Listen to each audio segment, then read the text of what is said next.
L'homme, souterrain, industrieux et broyé par la violence politique et économique. C'est l'homme au centre des fresques murales de Diego Rivera. En 1931, l'artiste est invité par le tout jeune musée MoMA à venir réaliser sur place 5 fresques murales mobiles. Il y représente son peuple en lutte, mais aussi New York, métaphore du capitalisme de l'après-crise de 1929.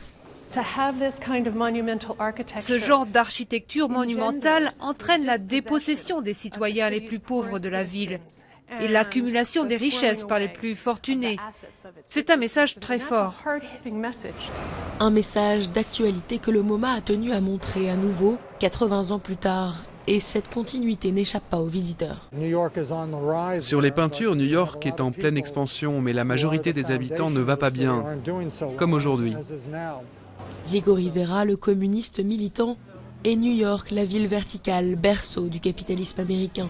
C'est le choc. Rivera peint les inégalités sociales et la déshumanisation de l'économie de marché, des concepts dénoncés aussi par les manifestants anti-Wall Street cette année. Je pense que nous sommes aujourd'hui dans une période semblable aux années 30, où le capitalisme a pris une telle ampleur qu'il n'a plus la capacité de s'autoréguler. En 1933, le peintre se voit confier la réalisation d'une fresque dans le hall du Rockefeller Center. L'homme au croisement.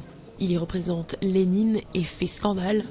L'œuvre sera détruite 9 mois plus tard et remplacée par une vision plus consensuelle de l'homme américain.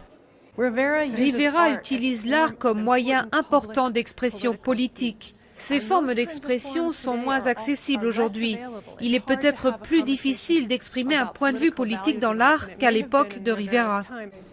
À défaut de successeur, l'œuvre de Rivera traverse les décennies. L'exposition, ouverte jusqu'au 14 mai 2012, ne désemplit pas.